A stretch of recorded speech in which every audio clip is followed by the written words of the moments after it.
Welcome to another edition of Madden Benz Unfiltered. Mark Madden and Tim Benz, and this edition very similar to many that we've had recently. More Steelers angst, another Steelers loss, this time to the Indianapolis Colts, a 3-game losing streak. They've had one of these every year now since 2018.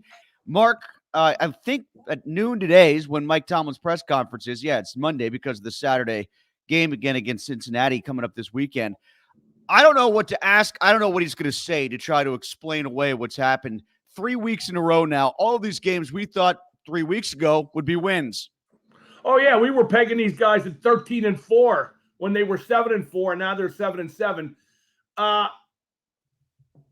We shouldn't be afraid to say the Steelers stink. That's been my theme in my column on our podcast last night. They're just a rotten football team, and more damningly, a bad football organization, making bad decisions for quite some time now from the top on down. As we do with everything now, I think in America, thanks to social media, it's basically one side or the other, and it shouldn't be. And what I mean by that is I feel like it's one side of the fence that's saying it's all the players that stink. They got to change all the players. The other side of the fence saying it's the coaching. You got to change the coaching to make the players better.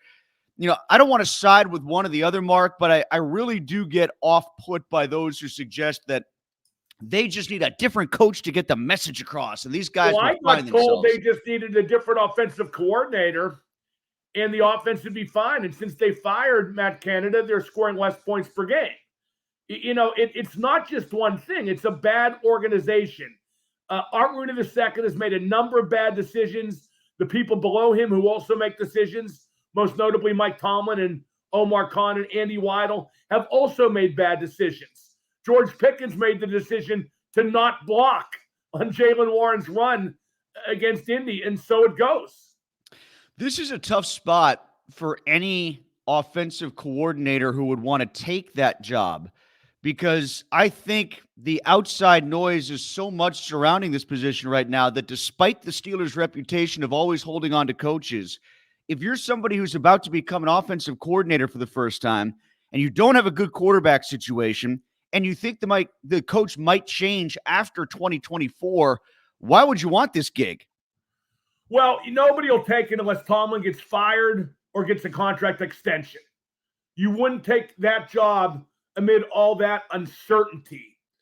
And we know, you know what, Mark, one or the other will happen. Like, I think of the permutations that could happen. Oh, for sure. Tomlin gets fired. Tomlin gets an extension, and then they'll hire Byron Leftwich as the coordinator, or Eddie Faulkner will be retained. Tim, you'll be amazed, despite yet another Tomlin collapse, you'll be amazed how little change there is this offseason. And there's no commitment to excellence. It is #buddy system. Case in point. They brought in Brian Flores to be the linebackers coach for 1 year and a defensive consultant, right? Kind of last minute thing a couple years ago, correct? Mm-hmm. Well, they should have kept him as the defensive coordinator and fired Terrell Austin. There's nobody in the NFL that would pick Terrell Austin over Brian Flores as a defensive mind, but #buddy system. And the defense should not be excused from this. Some are trying to do that by saying they're too worn out, they're too injured. They might be worn out and injured, but even worn out and injured teams don't give up 21 first-half points to the Patriots. Don't make Juju Smith-Schuster and James Conner look like it's 2018 anymore. Don't allow 123 passer ratings to Gardner Minshew, and don't allow 170 yards to backup running backs. Yeah, and Indianapolis had injury concerns on offense. They were missing their starting quarterback, their starting running back, their starting right tackle. They lost their number 1 receiver and number 2 running back in game, and yet they still shredded that Steelers defense. That was one of the few times, Tim. There's been so many flaws with the Steelers for how many years now? That Indy game, that second half, was one of the few times they looked absolutely bullied.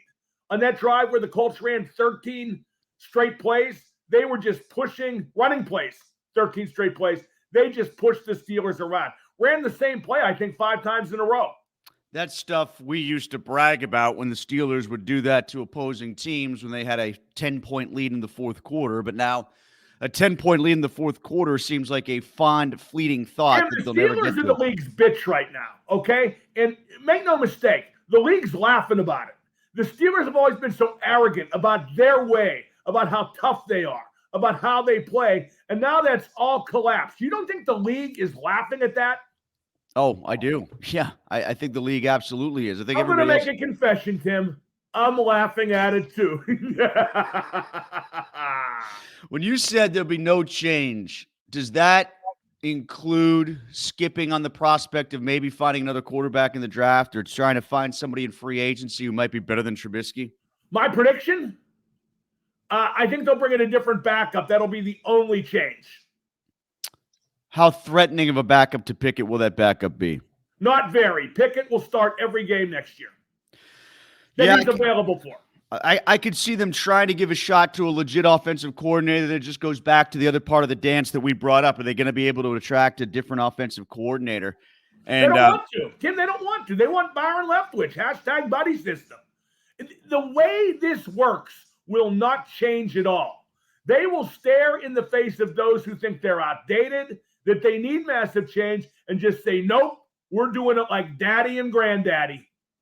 I watched a clip from Fox's pregame show where they were talking about the Steelers, and the host, Kurt Menefee, brought up, hey, do you think they'll change the coach? They don't usually do this in Pittsburgh. Do you think they'll change the coach? He threw that out there, and then really every other analyst kind of redirected it to something else. Like Howie Long said, no way they'll do it. Bradshaw started talking about how bad the offensive line was, and then Strahan said, if there is a change, it'll be because Tomlin wants to leave. Do you think he wants to leave? Now, we talked about this in the podcast a little bit about him. Technically, he wouldn't have to okay a trade, but nobody in their right mind would trade away a ton of leverage to get him and then only have him for 1 year. So he wouldn't okay a trade to Carolina or Washington either. He'd be crazy too. He'd have to, regardless of how it would go down, he'd have to sign a lucrative contract extension. I think the only way he leaves, Tim, is if the Steelers take away his autonomy, that he doesn't have final say over personnel and over coaching hires. If Art II says, we're going to do that hiring, I could see him getting his knickers in a twist and resigning. But that's the only way, and I think that's a long shot. I was just about to say, so if he does that, then you think in sort of what, like an act of petulance, he would resign as opposed to allow himself to be traded? Because ostensibly it's I take that back. I guess if he wanted to be traded, he wouldn't want to see his own draft capital go out the window. So I guess I see where you're coming from. I think it's calculated petulance, but petulance, yeah. Yeah. I mean, and the calculation would be if I'm going to go to Washington, why would I want Washington to give away X number of draft picks to my former team? That would depend on how much they pay him. That's true too. You could be bought into all sorts of levels of happiness, I guess. Yeah, exactly. But Tim, again, I repeat, I think everyone will be amazed and either disgusted or amused by how little change there is this coming off season, not least in the way they do things. Tim, I have a off the air bet with Mr. Friday Afternoon.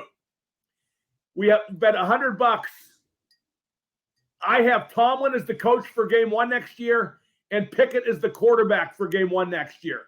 $100 each. And I bet those are locks. Same game parlay for the Steelers. Yep, exactly right. I see Mr. Friday Afternoon got into it with Tony Khan on Twitter over the weekend. No, those are different people, Tim. Oh, they are? Okay. Yeah. All right. I thought I saw that on Twitter somewhere. No. Okay. That was mistaken. That was my fault. All right. Hey, fade, Tim. Meanwhile, one other point I wanted to get to about Tomlin, and this also has to do with sort of the national perception of him, and that's basically the way you look at some of the national talk shows and how the spin tends to be about it goes to everybody else but Tomlin. It's actually starting to shift a little bit. Like even Shannon Sharp went at Tomlin a little bit on his podcast with Chad Ochocinco. How can you not? The evidence is overwhelming, isn't it? It is, yes. Finally. What did Shannon Sharp say? I do not know. Well, he was just talking with Ochocinco about how bad things have gone in Pittsburgh, and he started talking about maybe a change in Pittsburgh, and Ochocinco started to do the whoa. I mean, like, Mike, they don't fire coaches in Pittsburgh, and hey, to his credit, Shannon Sharp pushed back with the lack of resume for Tomlin every year since 2016.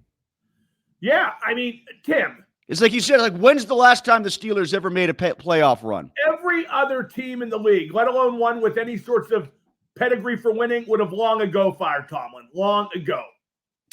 All right, Mark, let's get to some hockey talk because the Penguins weren't exactly great either, at least not in their most recent game against. No, they really weren't. They lost 7-0 to the Toronto Maple Leafs. So if you thought the beatdown from Indy was bad and you flipped over and saw the Maple Leafs score, I think it was 5-0 when I turned it on, and it just got worse from there. You know, I keep trying to hope that one game turns things around, but it's just not going to happen. They're just going to have to scratch and claw their way back into this thing over time. And they're running out. They're not going to make the playoffs. I mean, I'm rooting for them.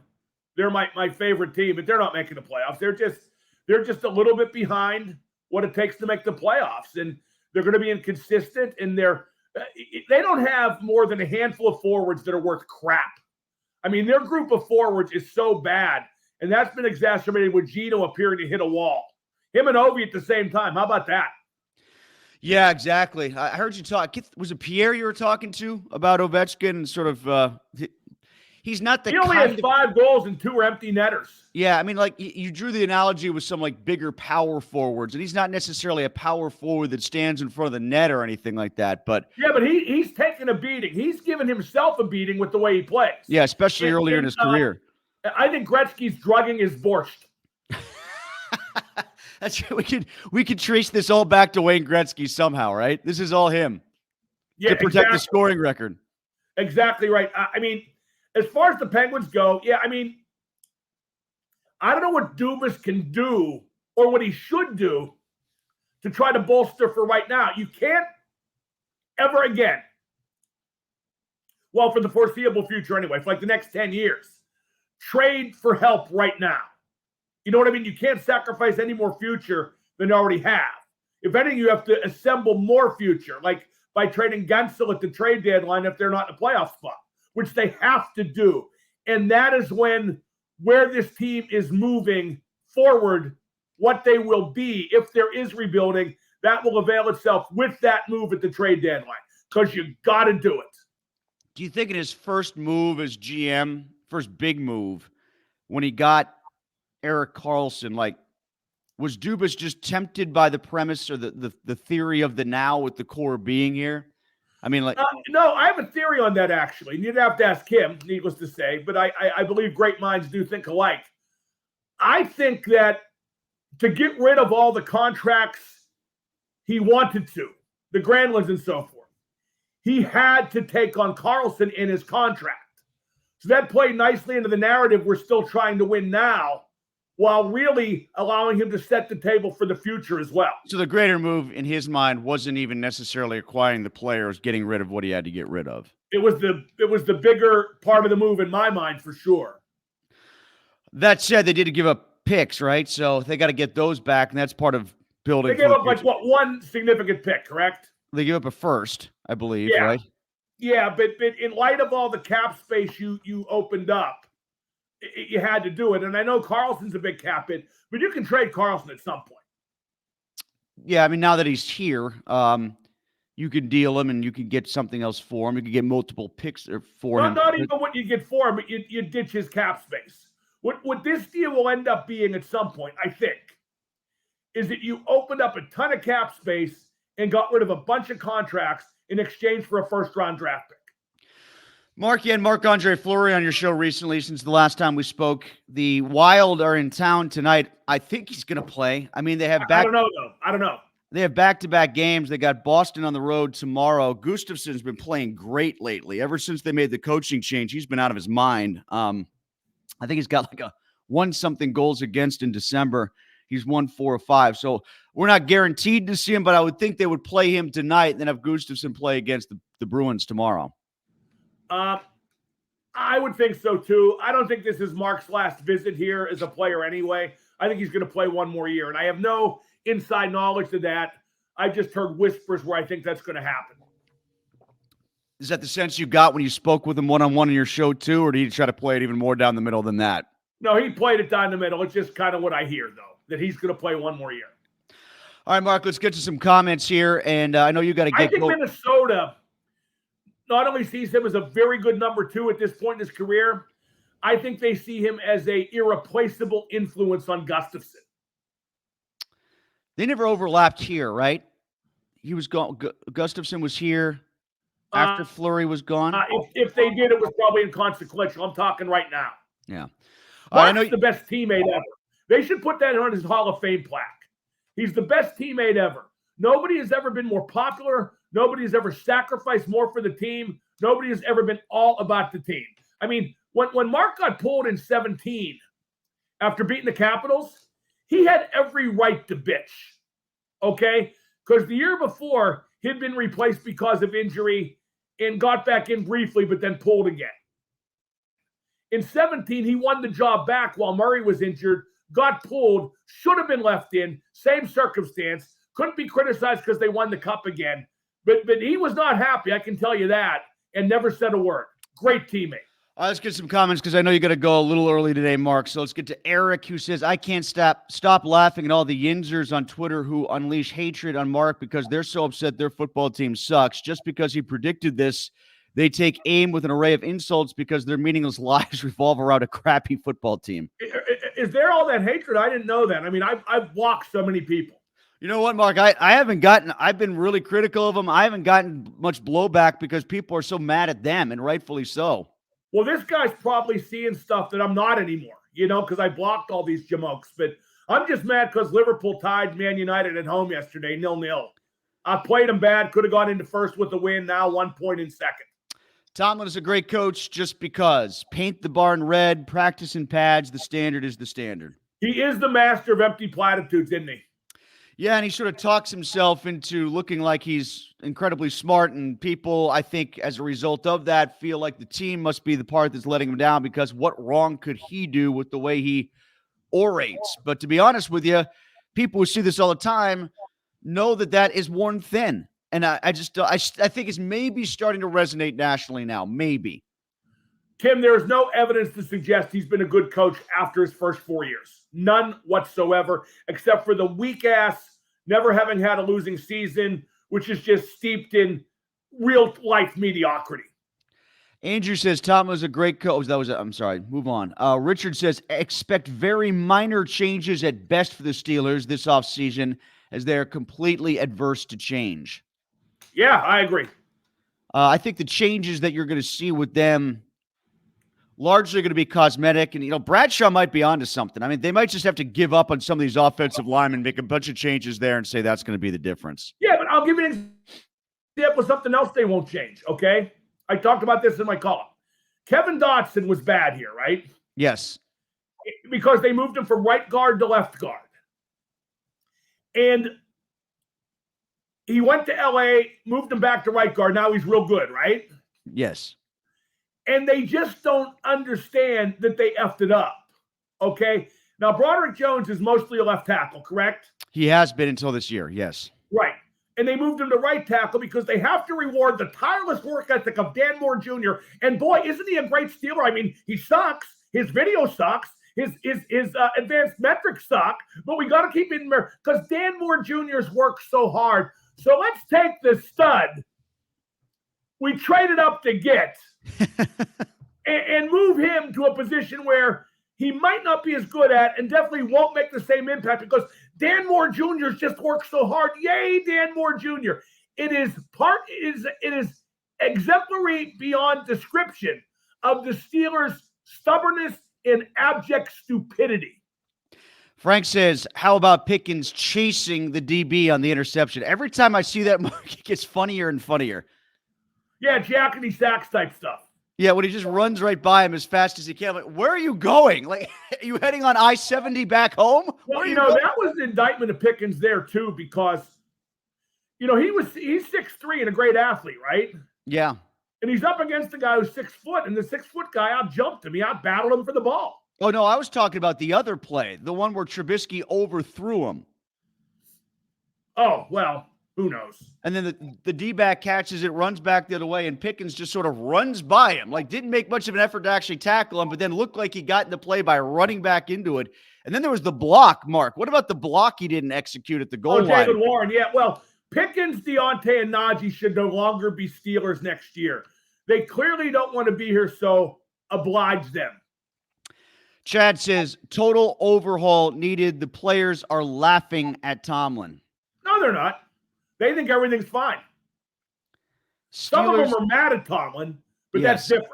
Yeah, there's that at least connotes there's some passion there, but boy, they're not playing with any of it. They look flat They looked beaten. They looked resigned. I think the word of the week is resigned for the players and the I don't coaches. even think Pickens and Johnson and Najee are mad at Tomlin. I think they misdirect their anger for a reason we don't like to talk about. Steelers are the NFL's homecoming team. Everybody wants to play them. At this point, after the Cardinals and Patriots, yeah, that's clearly the attitude that the Colts had. They got down 13-0 at home. They were getting badly outplayed, and they didn't even bat an eyelash. They knew they could come back, and they did. Tim, it reminds me of the song by Julie Brown. Everybody run. The homecoming queen's got a gun. Timothy says if they extend Tomlin, he has all the leverage. He can hire who he wants because what are the Steelers going to do? Eat his contract. Well, at some point or other, if they're going to move on from this coach, they're going to have to eat a contract. I just don't. This offseason will be the most intriguing Steeler offseason maybe ever. I was intrigued by how the post-Ben offseason went, and then I saw them get Mitch Trubisky, and that just told me that they don't know what they're doing at quarterback. They brought him in as plan A before they knew they could get a quarterback in the draft. Well, you know what? What does that tell you? I didn't have a problem with bringing in Trubisky. I thought he'd be better than he is. And he's a lot worse this year than last. He is. He did get worse. That's true. And we'll end with Nick here. Liverpool's draw. You look at some of the jabroni quarterbacks who have gone to new teams and played really well. Like Baker Mayfield just had a perfect game. Passer rating of 158.8 for Tampa yesterday. Maybe it's not the quarterbacks. Maybe it's the Steelers. We'll end with Nick on your point, Mark. Liverpool's draw yesterday hurts, but I think they played an outstanding game nonetheless. Are you concerned for their season after that draw or still optimistic based on play? I'm not concerned for their season. They're 1 point out of first, and it's almost Christmas time. We play Arsenal at home at Anfield on Saturday, and that, if we win that game, we're in first place. That's a game that could well turn out to be a title decider, although Manchester City's always lurking, and Aston Villa's having an astounding, surprising season. But I don't think we played particularly well against United. I mean, we controlled the ball and had 30-some-odd shots on goal, not toward the goal. They keep that stat different than hockey. 30-some-odd shots toward the goal. Trent just missed a shot late in the game that probably could have, should have won it. But our disorganization and lack of confidence in the final third is the biggest concern I take away from yesterday, for sure. All right, Mark, I know you got an appointment. You got to split a little bit early, so we're going to bail. Here's the thing with Liverpool fans. We just hate United. I know I do, okay?